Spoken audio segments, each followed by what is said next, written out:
नमस्ते मित्रहरू, आज पनि सदा झैं म यी दुई बहिनी चेलीहरू लिएर मेरा प्राणभन्दा प्यारा विद्यार्थीहरू लिएर उपस्थित भइसकेको छु। म त परिवर्तन छँदैछु। मलाई मेरो परिवर्तनको यात्रामा साथ दिने भाइ बहिनीहरूलाई देख्दा चाहिँ गजब महसुस हुन्छ मित्रहरू। मैले बहिनीहरूलाई आजको भिडियोमा यिनमा भएको क्षमतालाई प्रस्फुटन गर्ने र उजागर गर्ने एउटा विशेष कार्यक्रममा उपस्थित भएकोमा तपाईँ सम्पूर्ण मित्रहरूलाई स्वागत गर्न चाहन्छु। मित्रहरू, मेरो आजको प्रस्तुति स्वरूप पहिलो बहिनीलाई म बोलाउँदैछु, अनिमा शाह, जो मेरो बायाँपट्टि उभिरहेकी छिन्।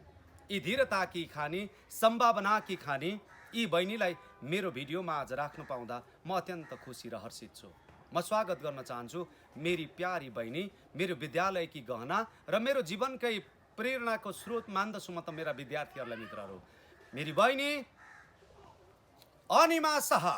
नमस्कार, म अनिमा शाह विजकिड इन्टरनेसनल स्कुलमा पढ्दै गरेकी कक्षा 8 की छात्र र आज म तपाईँ सबै समक्ष बोल्न पाएकीमा धेरै खुसी छु र यसका लागि म आफ्नो शिक्षक मिस्टर भुवन खरेल सरलाई धेरै धन्यवाद दिन चाहन्छु। र आजको मेरो विषय रहेको छ विद्यार्थी जीवनमा अनुशासनको महत्त्व। मानवीय मान मर्यादा र परिधिमा बाँधिएर बस्नुलाई नै अनुशासन भनिन्छ। विद्यार्थी जीवन र अनुशासनका बिचमा अन्योन्याश्रित सम्बन्ध रहेको हुन्छ। अनुशासन बिनाका विद्यार्थी पुच्छर बिनाका पशुहरू नै हुन्छ। यस अर्थ अनुशासन विद्यार्थीका लागि नभई नहुने अमूल्य निधि मानिन्छ। अनुशासनले विद्यार्थीलाई मर्यादित सामान्य योग बनाउने गर्दछ। विद्यार्थी जीवनमा अनुशासन भएन भने तिनका भावी दिनका गोटाहरू अन्धकारमै बित्दछन् र विद्यार्थीहरूले पछि गएर राम्रो काम गर्न सक्दैनन्। आजका विद्यार्थीका काँधमा भोलिको भविष्य अडेको हुन्छ। समाज र राष्ट्रलाई कुन दिशातिर मोड्ने, यी सबै कुराका पृष्ठभूमि विद्यार्थी जीवनमै तयार हुन्छ। त्यसैले प्रत्येक विद्यार्थीले अनुशासनको पालना गर्नु अपरिहार्य छ। अनुशासनको पालना गर्ने विद्यार्थीले जिन्दगीको हरेक मोडहरूमा सुख, शान्ति र मुस्कुराइरहेका पाउँछन्। तर अनुशासनको पालना नगर्ने विद्यार्थीहरूले कदापि सुख र शान्ति पाउन सक्दैनन्।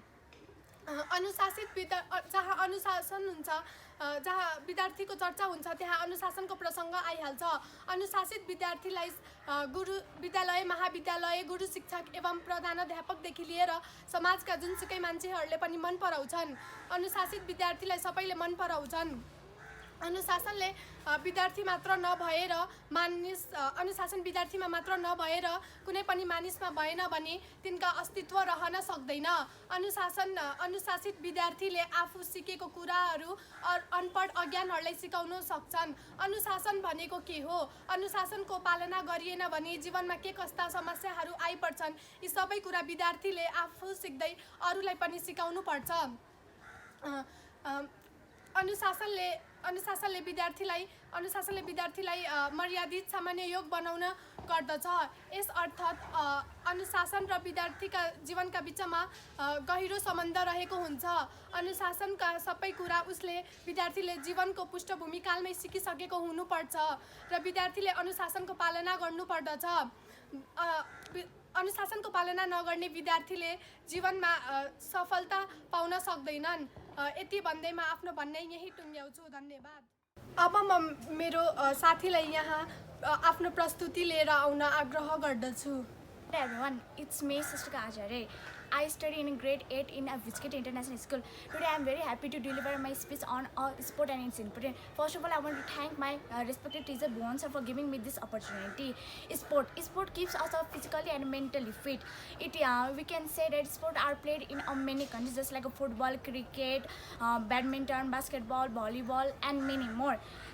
We say in the case of every human says that a study or a book is equally important, more than important the sport, but they are equally important. We can say that it is the two faces of coin. They are the two faces of coin. We can say that there are many inspiration of a sport, just like we have a Cristiano Ronaldo at the football, Sachin Tendulkar at the cricket, Sania Mirza at the tennis. There are many inspiration who can inspire the many people in the sport.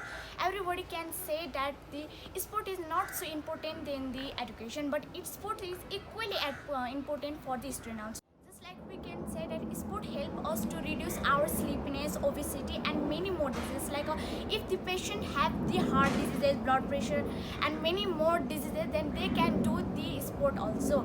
Just like they can play the badminton, tennis, cricket to refreshment. It teaches us that the sport also help us to know that we can work in the team, gatherness, togetherness, and many more. It gives us the loyalty, just like patriotism, and many more things. Just I want to say that the sport should be in every country. Many students are not able to participate in many sport, but they should also participate in this school in this sport, because sport is equally important for them also. As the education, they should focus on the sport also. Sport can be made their future also. We can say that the Sachin Tendulkar, who was a small boy who doesn't know the what was the cricket, he had been the inspiration for the cricket team also. Just like we have so many now, we can get so many cricket inspirations, just like MS Dhoni, Virat Kohli, and many more. So today I want to conclude my speech at here. Thank you. हो मित्रहरू, यी मेरा para भाइ बहिनीहरूले भनेको जस्तै हाम्रो जीवनमा अनुशासनको महत्त्व धेरै नै छ। अनुशासन बिनाको जीवनको कुनै सार्थकता छैन। जसले अनुशासित जीवन जिउँछ, खानपानमा राम्रो तरिकाले खानपान सन्तुलित भोजनको लिन्छ, जसले निन्द्राको सही समयमा सुत्ने, सही समयमा उठ्ने, खेलकुदमा त्यत्तिकै अनुशासित भएर खेल खेल्ने, आहार विहार व्यवहार र विचारमा जसले मर्यादित तरिकाले जिउँछ नि मित्रहरू, सफलता त्यही छ, सन्तुष्टि त्यही छ। त्यसैले मित्रहरू, हामीले गर्ने विभिन्न क्रियाकलापहरूमा अनुशासनलाई सिरोपर गरी अथवा के गर्न हुन्छ र के गर्न हुँदैन भनेर हामीले व्यवहार गर्न थाल्यौँ भने हाम्रो जीवन सकारात्मक हुनेछ, हामीमा खुसी आउनेछ, हामीमा राम्रा राम्रा कुराहरूले मात्रै ठाउँ लिनेछन्। खुसी खोज्न संसारको कुनै बजारमा जानु पर्दैन। खुसी तपाईभित्र, तपाईँले गर्ने क्रियाकलापहरूमै तपाईँले खुसी प्राप्त गर्नुहुन्छ, आनन्द प्राप्त गर्नुहुन्छ र तपाईँ सधैँभरि सन्तुष्टिको अनुभूति गर्न सक्नुहुन्छ। खेलमा होस्, तपाईँको कार्यालयमा होस्, तपाईँको घरमा होस्, पाठशालामा होस्, युनिभर्सिटीमा होस्, अथवा कहाँ हुनुहुन्छ तपाईँ, त्यहाँको मर्यादालाई, त्यहाँका पालन गर्नुपर्ने नियमहरूलाई सिरोपर गरेर, धारण गरेर तपाईले आफ्ना क्रियाकलापहरू गर्नुहोस्। असफलता भन्ने त तपाईको जीवनमा कहिले पनि अनुभव गर्नुपर्ने छैन। त्यसैले मित्रहरू, अनुशासित जीवन, मर्यादित जीवन तपाईका व्यवहार, विचार, सोचाइ र क्रियाकलापहरूमा सधैँभरि राम्रो मात्र होस् है मित्रहरू। नकारात्मक भन्ने त कुनै कुराले तपाईलाई नछोस्। अनुशासनभित्र रहेर काम गर्नुहोस्। अनुशासनका पाटाहरूलाई पहिल्याउनुहोस्, आफ्ना नियमहरूलाई पहिल्याउनुहोस्।